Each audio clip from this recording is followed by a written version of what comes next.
pleno, en donde, en contra del mandato constitucional que se tiene a nivel federal, de tener paridad en toda la administración pública del país, se elige a un hombre como titular de la Contraloría. Ya habíamos hecho una reforma aquí en este Congreso hace mucho tiempo, la introdujo acá nuestro compañero Horacio Tejerina, para que no pasaran más de 90 días en el que un despacho se quedara acéfalo, sin nombramiento de un titular por parte del gobierno del Estado. Eso incluía obviamente a la Contraloría del Estado. No solamente no se hizo en el tiempo y forma, sino que durante ese ínter de omisión por parte del Ejecutivo del Estado, se reformó además la Constitución Federal para decretar la obligación que tenemos todos los servidores públicos de respetar la paridad sin pretextos. El pasado, fue 11 de noviembre, que es el 1 de noviembre, se recibió por parte del Ejecutivo finalmente la propuesta de quien ahora al parecer fungirá como Contralor.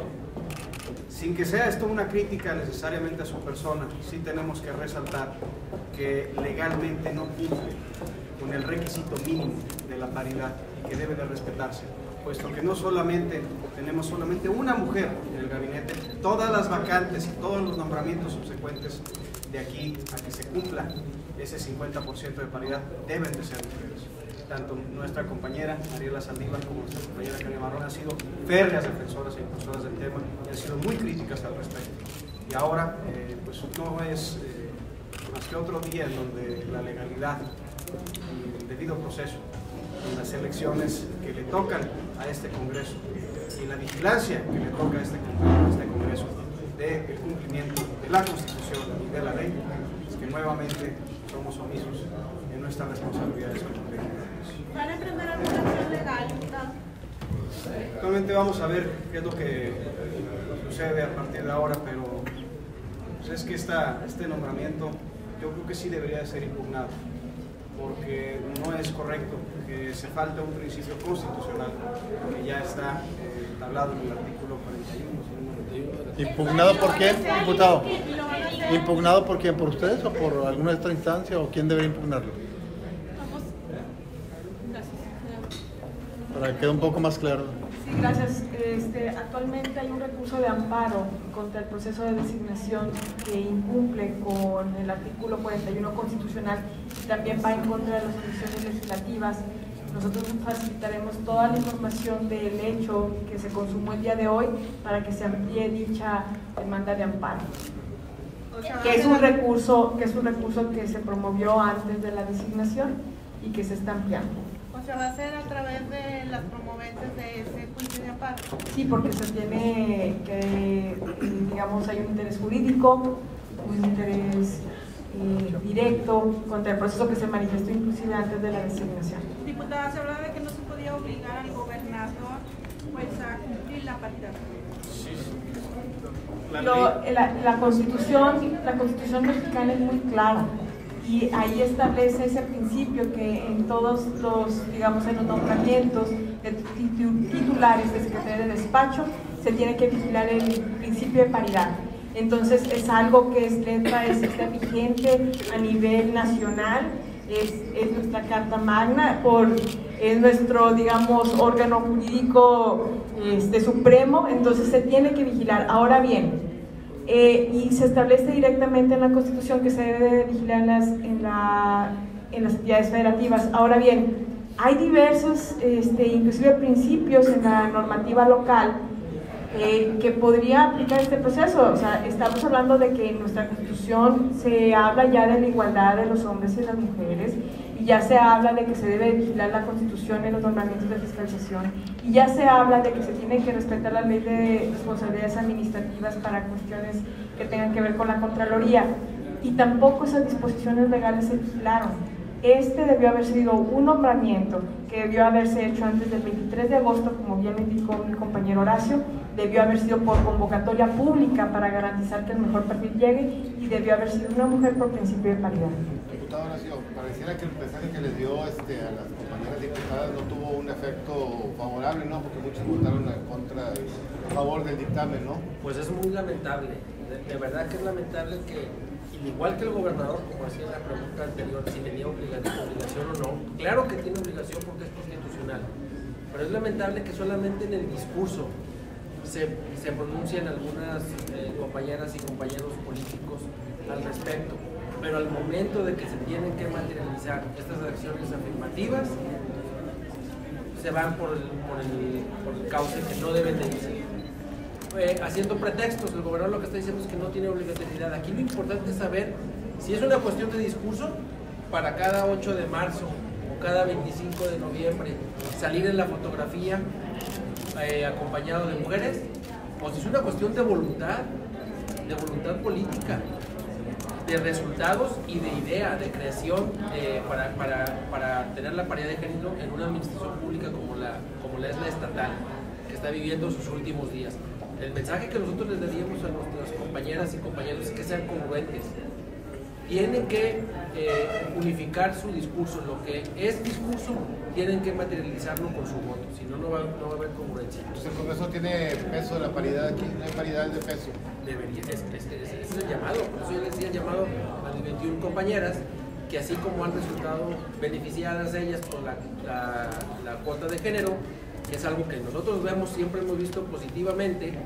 Si no existiera esa cuota de género, lo comenté, habría menos diputadas de las que actualmente hay, porque en el discurso dicen una cosa, pero los políticos de siempre hacen otra cosa a la hora de votar y a la hora de hacer los papeles. Entonces es bien importante que se materialice el voto a la pronunciación de los discursos. Entonces están aquí nada más por cumplir una cuota, no tienen voz.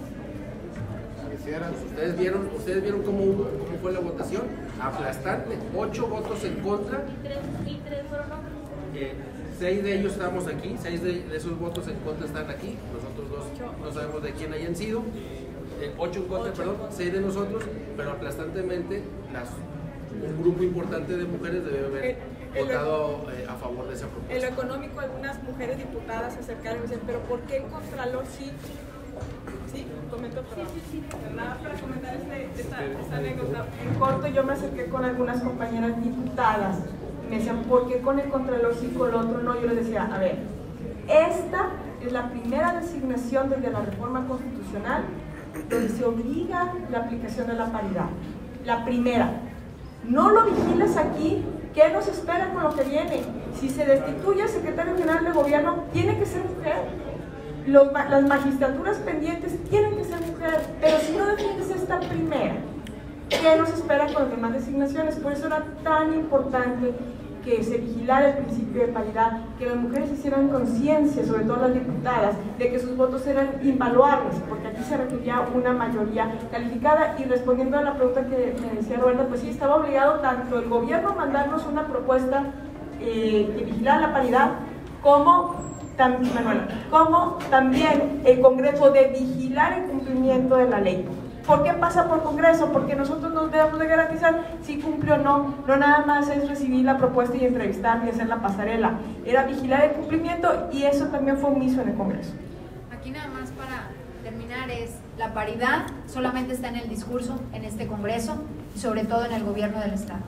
Vemos un gobernador que ha sido misógino desde un inicio, con esas frases tan populares que las había hecho, el decir que a las gordas nadie las quiere, y temas que es más mujer la persona, una mujer que tiene a su hijo de manera natural. De ahí vemos el gobernador que tenemos, la falta de compromiso, el tener un presupuesto para apoyar a las mujeres, y qué mejor teniendo titulares de primer nivel. Y sobre todo nosotros estábamos exigiendo es tener a una persona imparcial en ese espacio, y sobre todo que sea mujer. Vemos que quien quedó votado en este Congreso y que fue su propuesta, pues es una persona que ha trabajado en toda la administración. De entrada, pues no hay una garantía y no tiene una credibilidad ni de confianza. Lamentamos en este Congreso que la paridad solamente queda en el discurso, y seguimos sin representar a más de la mitad de las mujeres en el estado de Nuevo León. ¿Hay retroceso, diputada, en el poco avance que se lleva en la gestión? Definitivamente tenemos un retroceso, porque en este Congreso lo primero que tenemos que hacer, como el primer Congreso paritario en la historia de Nuevo León, es realmente representar a las mujeres. El día de hoy, el discurso ahí quedó. porque nos desgarramos las vestiduras en el pleno, pero en la hora de la votación, pues aquí lo estamos viendo reflejados. Sí, hay un comentario. Perdón, gracias. De por qué hay un retroceso también. Se supone que aprobamos la ley de responsabilidades administrativas para que los encargados de las contralorías fueran independientes, imparciales, capaces y que no fueran designados por dedazo del gobernador. Y en la primera designación del primer titular de una contraloría después de la reforma de la ley de responsabilidades administrativas, ¿qué creen?